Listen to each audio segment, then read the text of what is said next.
Right. So obviously I posted in the threads because I want an opinion on how good you guys think Pep Guardiola actually is. So he's very celebrated. There's chat of him coming into the league and everything he touches turns to gold.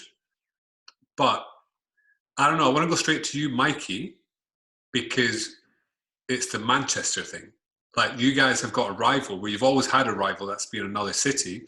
Now you've got a rival in your own city that isn't really a rival, but you feel like, we've been killing them for so many years, we should still be killing them. But then these new guys come along and all that kind of stuff. Pep, is he actually doing it? Well, I mean, you first of all, just to touch upon the other point you mentioned of City being kind of a rival, and Pep's a rival into the league and into Manchester. City is still a club that just don't bother us as much as Liverpool or Leeds. They just don't. Like, they don't have much of a fan base.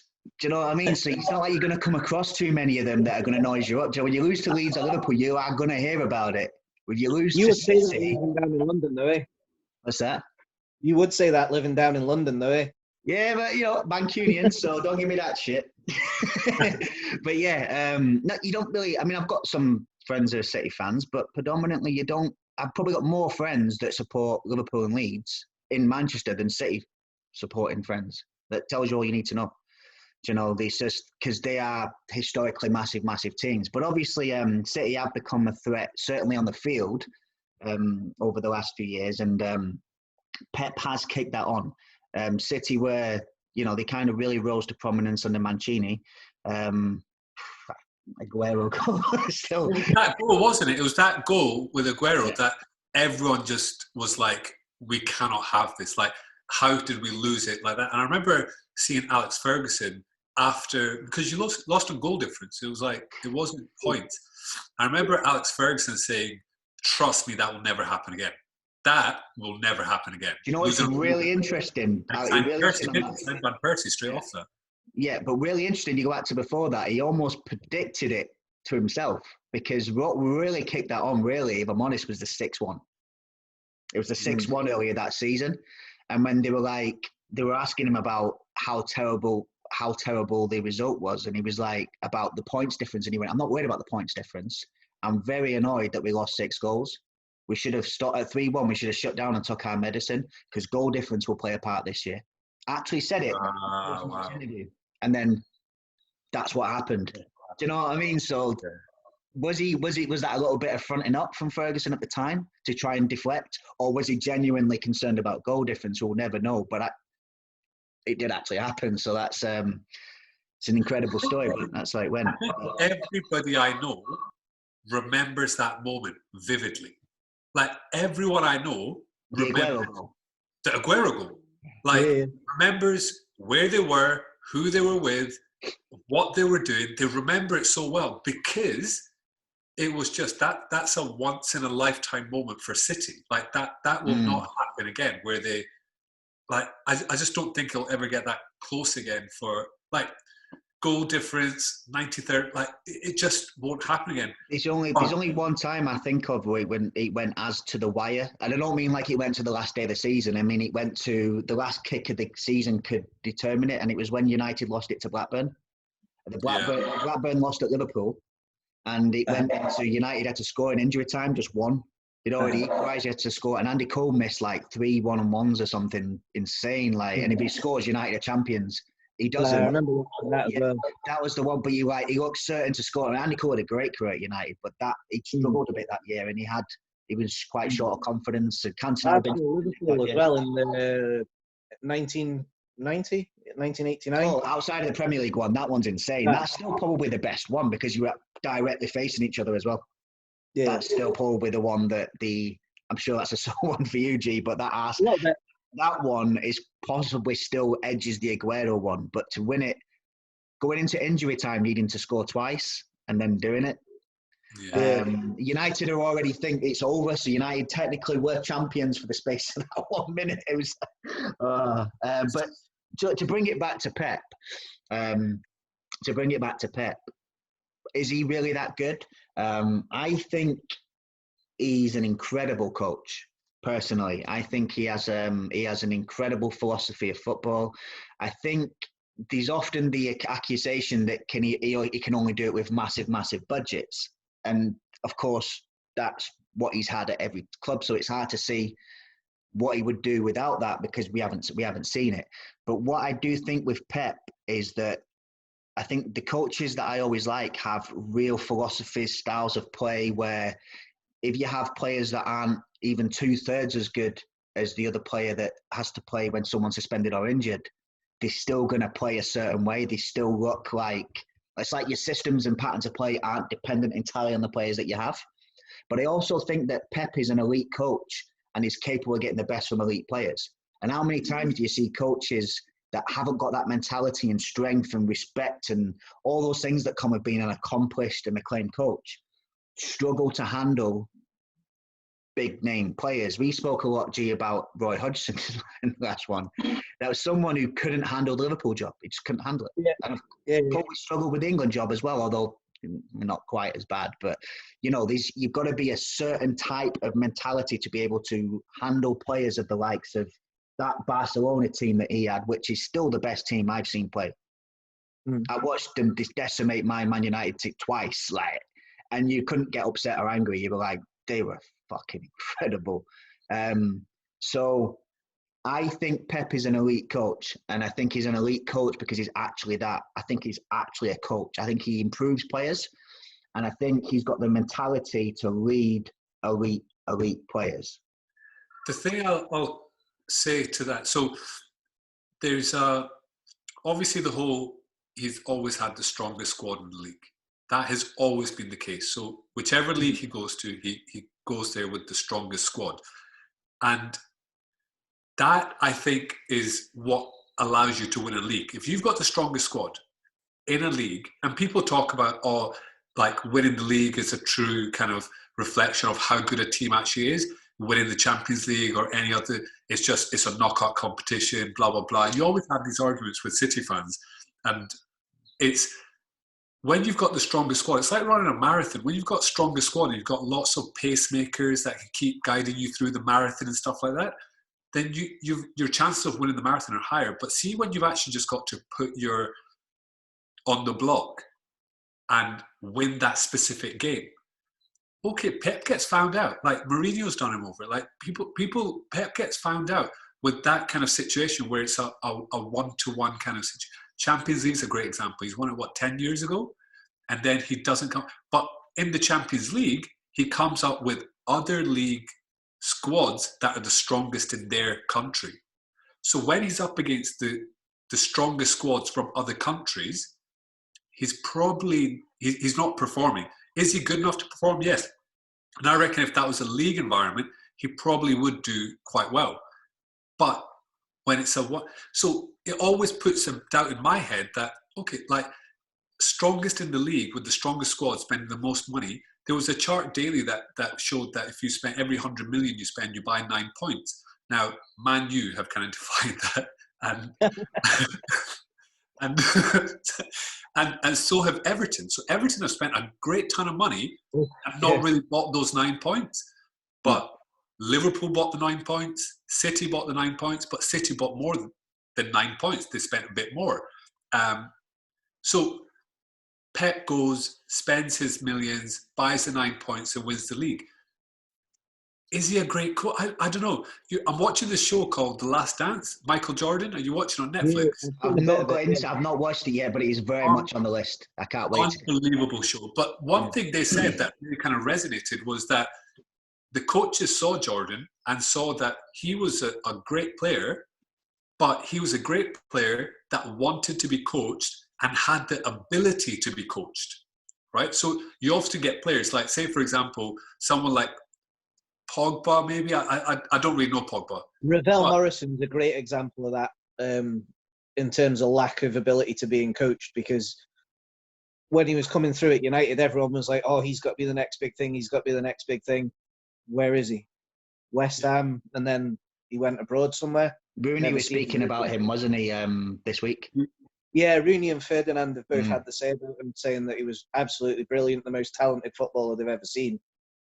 But attitude was wrong. And there you go. So Jordan had that. He had ability to be coached, all that kind of stuff. And then it turns out that coaches touch him and he gets better and better and better.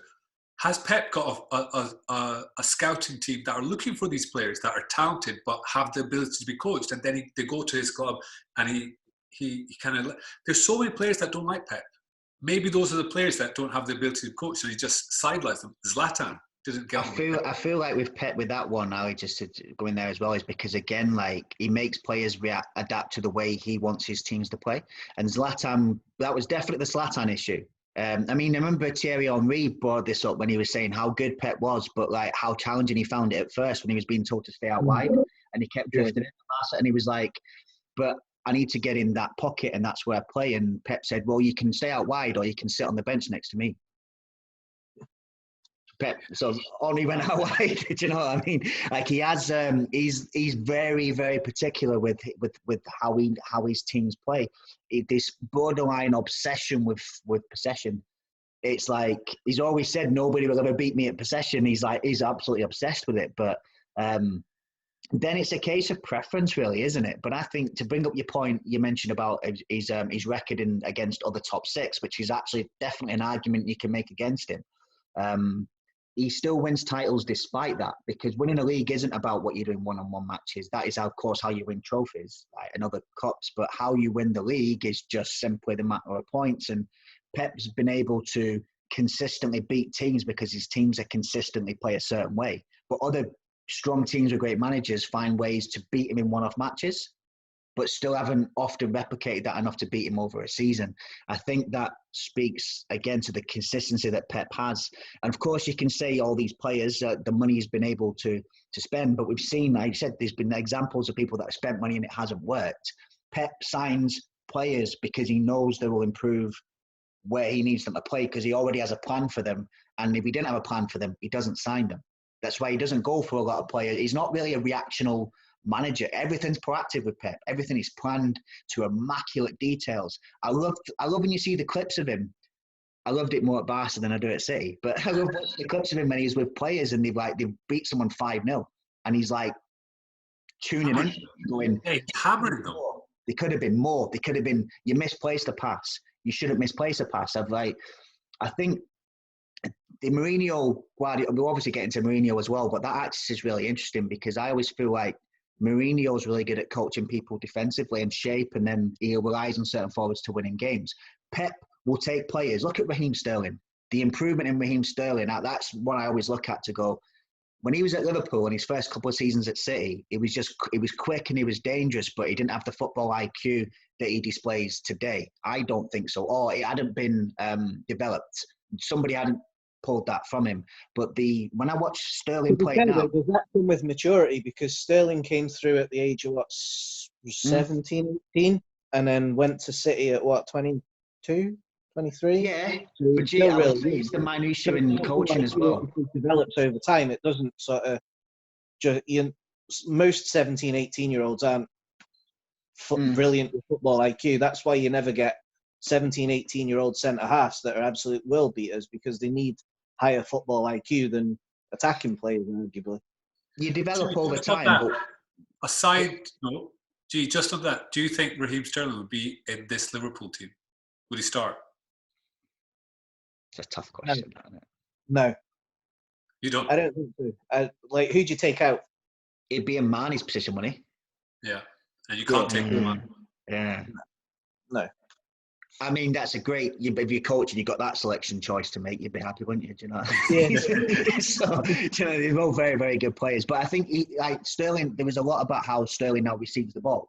Like Pep was talking to him about the way he has to receive the ball in attacking positions, and just this kind of detail was something that Sterling hadn't really been exposed to, which was something he was like, it's these minutiae details. Pep's attention to detail is, I think, what makes him who he is, and his absolute unwavering commitment to the style of football he wants to play and the levels of it.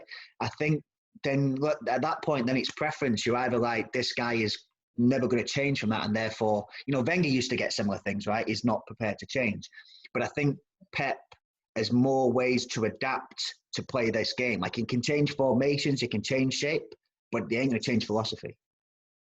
Yeah. And that is why I think Pep has got more in his arsenal than Wenger maybe had towards the end, because Wenger, you knew exactly how they're going to play. You don't know exactly how City are going to play, but you know the philosophy they're going to play with.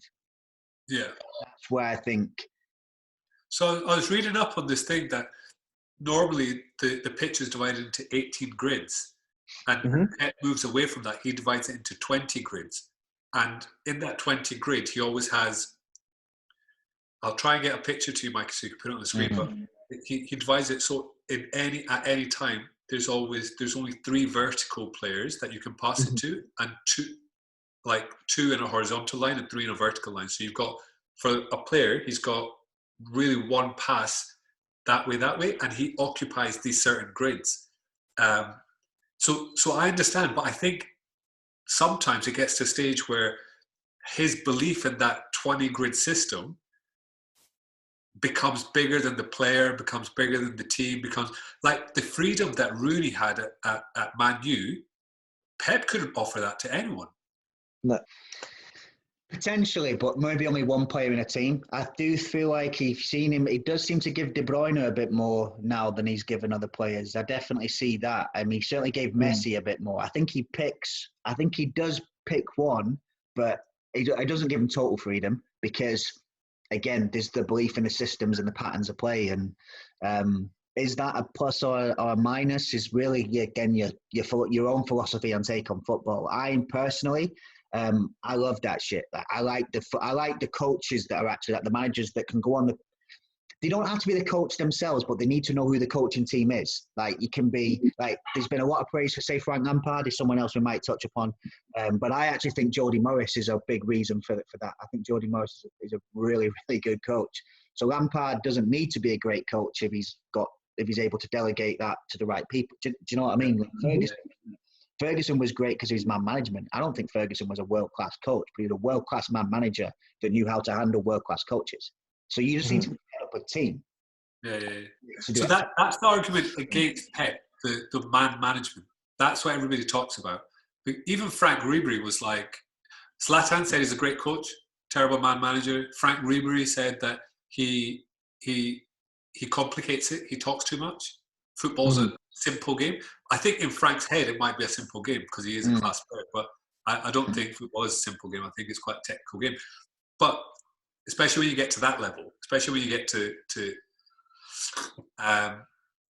but I've heard people say that the man management isn't there, but the technical know-how and the coaching is there. So I always think that he needs a certain type of player to play his football, and I accept that. He goes for certain types of players. Ali, let me ask you one question. All of this aside, right?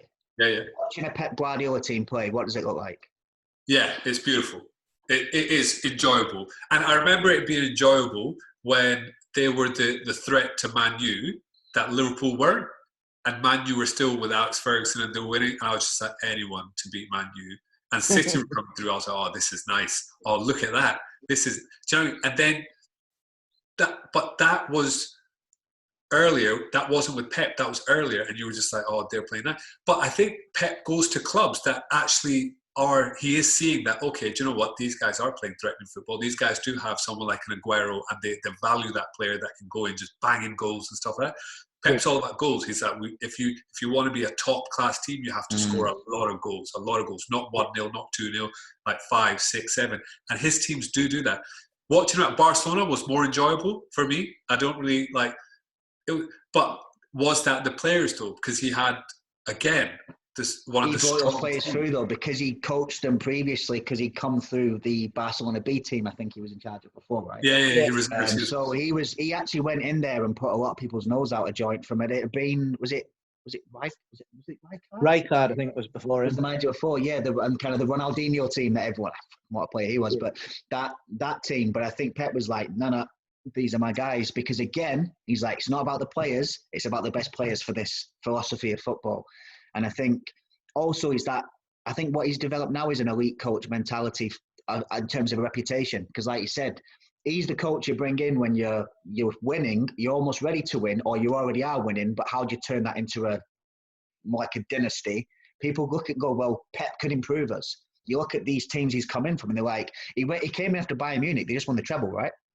But they're like, we need to go to the next level. Let's get Pep. So, of course, that's reputation, and reputations can sometimes be misleading, but he does have that reputation, and I think he's got that because he offers a style of play and a visual feast of football that fans are going to pay to see that. And that's the end of the day, that's a big part of it. Yeah, brilliant going forward, brilliant attacking, absolute shite without the ball. Like, his defensive City is atrocious. You don't like the press, just out of interest, and Yes, the press works, but you need better players than he's got at City to make it work. It worked at Barcelona because of the players he had. It worked at Bayern to a point. He had to turn Philip Lahm into a centre midfielder to make it work. I didn't rate that one. I didn't rate that move. I'll give you that one. Yeah, I wasn't a fan of that. No. So, I think defensively he hasn't really got much of a clue, to be honest. Pressing works to a point, but it's very easy to bypass a press, as most teams in the Premier League know how to do it now. They just punt it over the top to a quick striker. Problem solved. Whereas... That was straight out the playbook, that one, Gio. That's a technical one, that one. If you got to bypass the midfield, just fucking get to Harry Maguire and launch it along to Marcel. Sorry, G. Sorry, that's was it the PK advert? Sam Allardyce has been brilliant at that. He's built a career out of it. Was it the Peter Kay advert? Just out of interest, was it? Was that the Abbott advert? Was that Peter Kay? Remember it was? Yeah. Yeah. It's exactly what I saw when you said that. Sorry, G. Go on.